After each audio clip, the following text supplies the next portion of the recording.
Our next silver tongue belongs to J. Daniel Holsenback.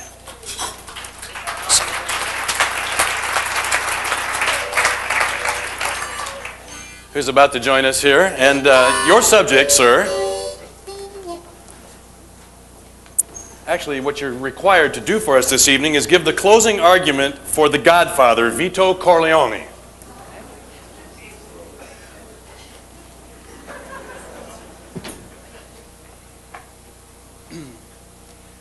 Your Honor, esteemed counsel, ladies and gentlemen of the jury, it is my esteemed pleasure to stand before you this evening and give the summation for a man who is not only my client, but who, to me, is like a father.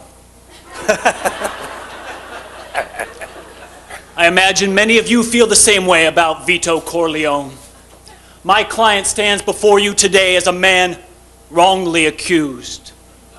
He is a businessman, the founder of a thriving olive oil importing concern, and the owner of various successful real estate and construction businesses. And I submit to you that the reason that he is on trial today is simply because of jealousy rearing its ugly head. We've heard lots of talk about evidence these last few weeks. And let's talk about some of the evidence. You will recall the testimony of the forensic examiner who said that my client's fingerprints were nowhere to be found on that horse's head.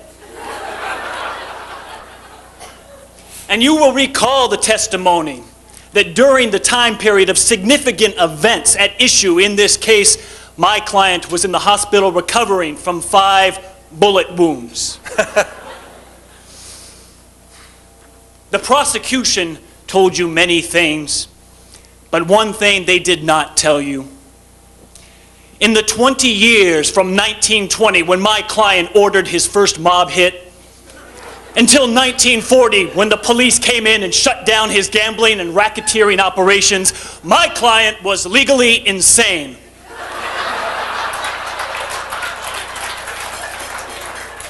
And for that reason, I ask that you find him not guilty. Now, in a few moments, I will have to sit down, and the prosecution will rise to give their rebuttal. And I will not be allowed to speak again. I will be struck silent as surely as if I were struck mute.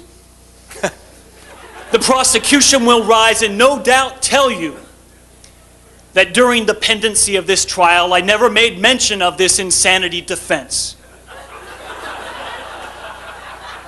Well then, I submit to you that the prosecution is a man who would deny us inspiration. For I submit that is what just came to me a few moments ago. That's good. And ladies and gentlemen of the jury, it is my feeling that that inspiration came from none other than the Almighty himself. Now the prosecution can come up here and say all he wants about me or my client. But when he blasphemes the Almighty, that is where I draw the line. And I ask that you do the same. Thank you.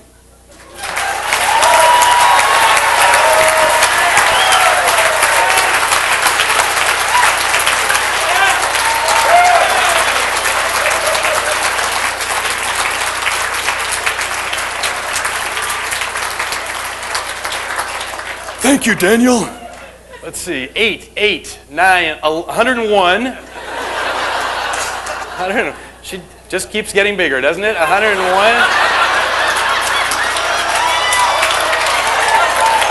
And a 10. Gloria, I'll let you do the math for you. The winner is, we all know who the winner is, J. Daniel Holsenback. Dan, we have something for you. Congratulations. Well done. Congratulations. He doesn't have to give a speech, does he? Yes. Yes? Anybody vote? Collander's got everything under control. Not to worry. Say a few words, will you? The operative word being few.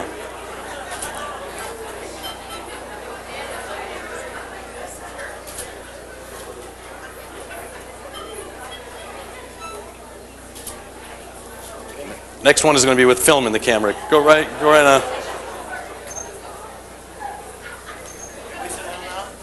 You are sitting down.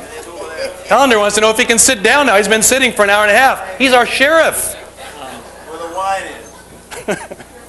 I'd just like to thank my fellow competitors. It was a pleasure walking through this sphere and competing with such fine public speakers. And I'd like to thank my wife for being so nice to me all day as I was shaking in my boots. And finally, I'd like to just say that the best thing about this for me was the opportunity to learn more about the McAllister Institute, and last night to go and meet Mr. Lewis and to watch him in action with his volunteers and these chargers, and it moved me beyond words. It's a perfect social program to have kids in recovery, in action, serving others, and it was a wonderful experience for me, as was this. Thank you. Good night.